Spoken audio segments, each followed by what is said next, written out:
Hello all, welcome to my channel. So మా ట్రిప్లో అయితే ఇది డే 4 అండి. కనిపిస్తుంది చూసారా, అదే మేము తీసుకునే గెస్ట్ హౌస్ అనమాట. చాలా బాగుంది. సో అక్కడి నుంచి మీకు వ్యూ చూపించబోతున్నాను, ఆపోజిట్ వ్యూ చూపించబోతున్నాను, చూడండి. Early morning beach view. మన డే స్టార్ట్ చేయడానికి అంతకన్నా బెస్ట్ ఇంకోటి ఉండదేమో అనిపిస్తుంది నాకు. డే అలా స్టార్ట్ చేస్తే చాలా బాగుంటుంది కదా. ఇంత మార్నింగ్ టైమ్ బీచ్లో నేను ఎప్పుడు లేను, సో నాకైతే బాగా నచ్చింది. అండ్ ఇక్కడ ఏంటంటే చాలా ప్రశాంతంగా ఉంది అట్మాస్ఫియర్ అంతా కూడా. సో నైట్ వాటర్ అయితే ఆల్మోస్ట్ అక్కడ దాకా వచ్చింది. చాలా భయమేసింది నాకైతే. బట్ మార్నింగ్ చూస్తే మళ్ళీ నార్మల్గానే అయిపోయింది. నాకు ఒకటి అనిపిస్తుందండి, సముద్రానికి మాత్రమే ఆ శక్తి ఉంటుందేమో. ఎవరినైనా చిన్నపిల్లలుగా మార్చేయగల శక్తి సముద్రానికి మాత్రమే ఉంటుందేమోనని. ఎందుకంటే ఎవరైనా బీచ్కి వస్తే చిన్నపిల్లలు అయిపోతారు. అండ్ ఒకటి చూడండి, ఎంత సమస్యలైనా ఉండనియండి, కానీ కాసేపు నేచర్ని చూస్తే ఏంటంటే అన్నీ మర్చిపోగలుగుతాము. ఆ పవర్ నేచర్కి మాత్రమే ఉంటుంది. ఈరోజైతే మేము చాలా చాలా చాలా ఎంజాయ్ చేసాము. నేనైతే ఎప్పటికీ మర్చిపోను ఈ రోజుని. అంత బాగా ఎంజాయ్ చేసా బీచ్లో.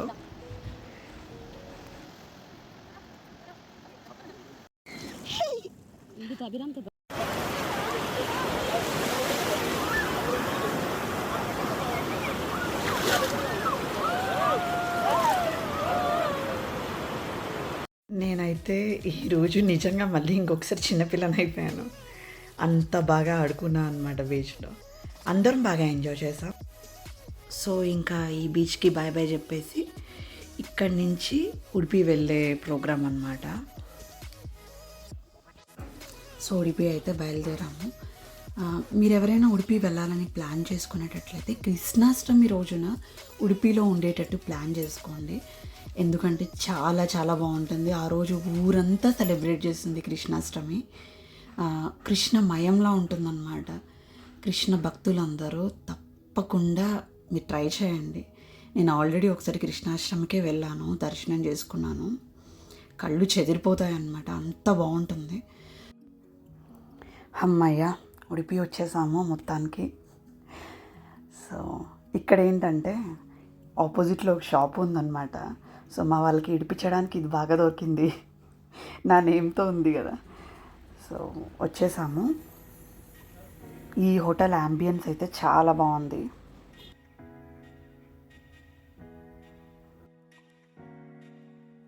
ఇది రూమ్ వ్యూ.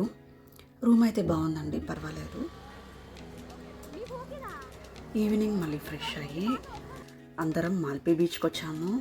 ఉడిపి నుంచి 10 కిలోమీటర్స్ అనమాట ఈ బీచ్. చాలా బాగుంటుంది.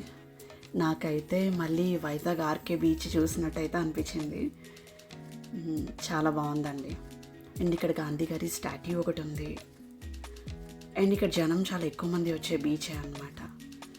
కోకోనట్ ట్రీస్, స్ట్రీట్ ఫుడ్ కూడా చాలా బాగా దొరుకుతుంది ఇక్కడ.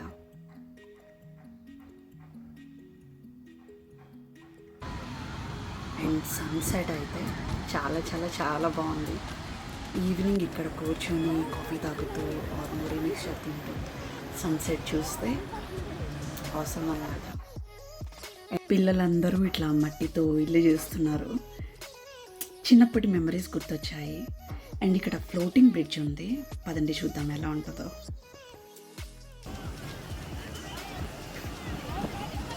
We are going on a floating bridge. Yeah! You are excited? Yes. Come Abhiram. చూడు. I love you. Da.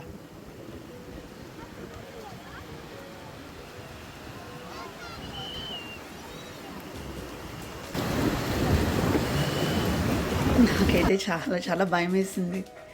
But ఇక్కడికి వచ్చాక ఈ వ్యూ చూడండి ఎంత అవసరంగా ఉందో. మీరు కూడా ఎక్స్పీరియన్స్ చేయండి, చాలా బాగుంది. భయం వేస్తుంది కానీ మనం చాలా ఎంజాయ్ చేస్తాము. చాలా చాలా చాలా బాగుంది ఫ్లోటింగ్ బ్రిడ్జ్ అయితే. ఇక్కడ హెల్ప్ చేయడానికి గార్డ్స్ కూడా ఉంటారు, సో భయపడక్కర్లేదు. సో పిల్లలతో ఎంజాయ్ చేయడానికి అయితే ఈ బీచ్లో చాలా రైడ్స్ ఉన్నాయి, స్పీడ్ బోట్స్ కూడా ఉన్నాయి. సో మా డే 4 అయితే ఇలా అయిందండి. ఇంకా ఏ ప్లేసెస్కి తిరిగాము, ఏం ఎక్స్ప్లోర్ చేసాం తెలుసుకోవడానికి నా ఛానల్ని సబ్స్క్రైబ్ చేయండి, లైక్ చేయండి, షేర్ చేయండి. Bye bye. రాధే కృష్ణ. రాధే కృష్ణ.